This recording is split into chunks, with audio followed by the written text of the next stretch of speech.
with a bountiful harvest. But that's part of the risk that we are willing to take.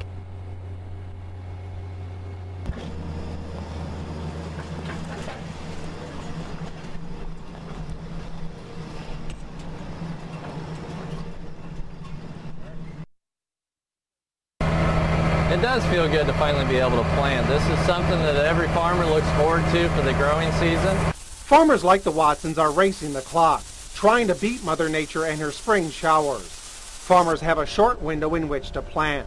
Too early and the soil will be too cold and wet for the seeds to germinate. Too late and it could mean yield loss.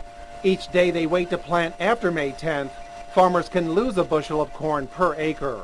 We run 2 planters, and it's something that you want to put it in the ground in the most perfect of conditions. So when the conditions are right, you want to go hard. But the day isn't going as smoothly as planned. A monitor shows the 24-row planter is planting 2 rows short. Adam must quickly troubleshoot and make adjustments, or a precious day of planting could be lost. Throw an alarm in the tractor, and as soon as it does that, then you know that you're definitely not planting correctly. Far ahead of Adam is his cousin Jason, who first cultivates the land, chopping up any winter weeds, making sure the soil is level for the planter. The growing season gets shorter as your spring gets cut short because of the rain. If we were able to get in the field late, the corn wouldn't have as long to grow throughout the season.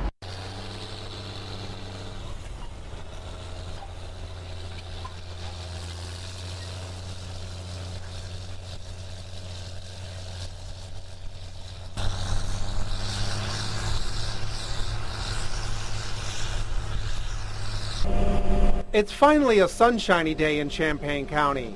And like other farmers, Jerry Watson and his nephew Adam are going to take advantage of this break in the wet weather. How's it going? Good.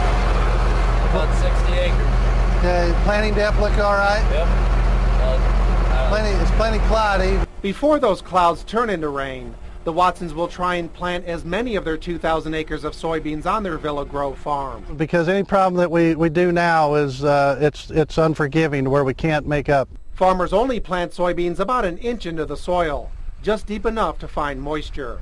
We're trying to put these beans out at 155,000 seeds per an acre. Farmers plant soybeans later in the spring after corn, since soybeans need a warmer soil temperature of around 60 degrees. We're still risking a little bit with the possibility of having cool weather. But luckily, farmers can plant soybeans faster than corn. And to give soybeans enough time to mature, the Watsons want to be done planting by around June 10th.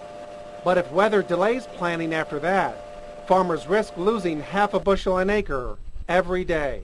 What mistakes we make, now we have to live with throughout the whole growing season.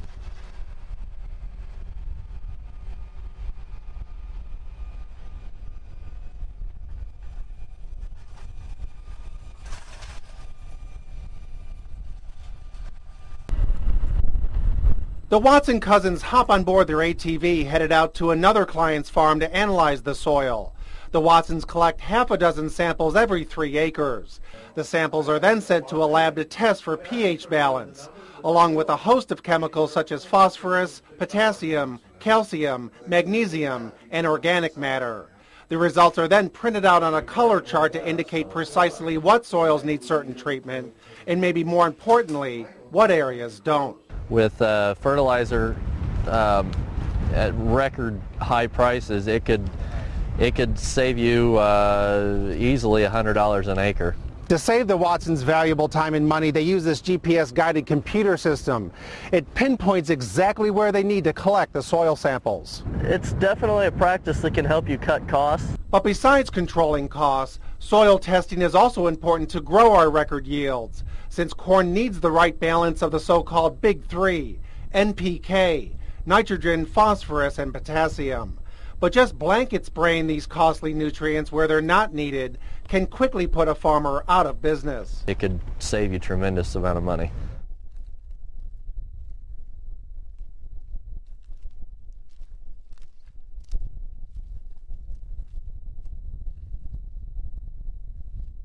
Champaign County farmer Adam Watson anxiously checks his soil.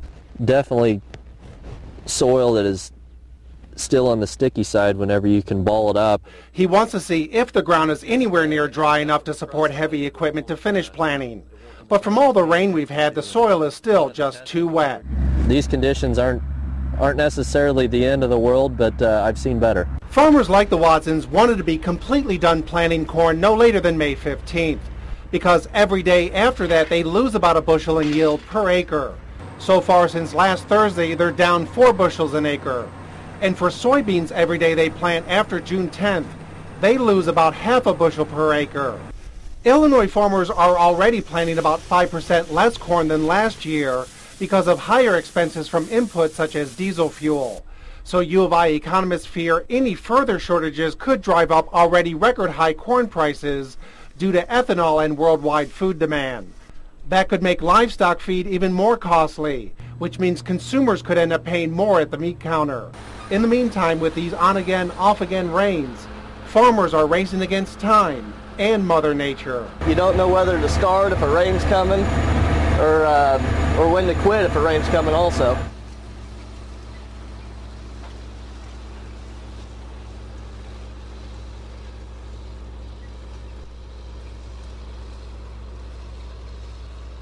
It just needs some sun and warm, and it'll jump right out. Jerry Watson and his son Jason are carefully scouting their corn and soybean fields.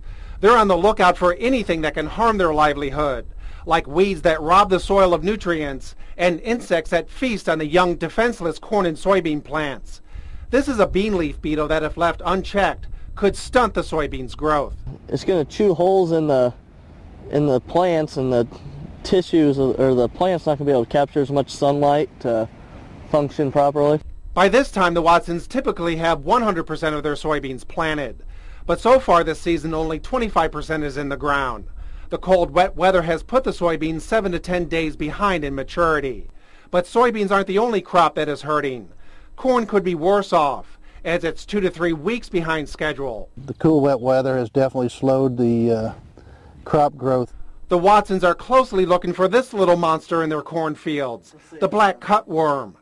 They fortunately haven't found any of the ferocious plant eaters yet, but an infestation could mean costly eradication, or even a more costly replanting. It literally cuts it off, how it gets its name, right at the base of the ground. Something you'd rather not have.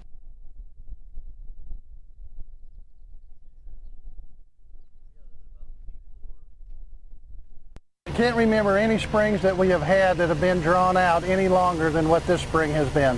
Like other farmers, Jerry Watson says by now he should be well done planting corn and soybeans. But Jerry's never seen a spring planting season go so late into the year. And even though an expected lower corn harvest could drive up prices he gets for his crops, that doesn't mean a higher income. The problem is, if we don't have bushels to sell, it really doesn't make any difference what the price of corn goes to. Chris Korm is a commodity analyst at Strategic Farm Marketing in Champaign. He warns consumers could see food prices rise an unprecedented 9% a year for the next 4 years, an annual rate almost double this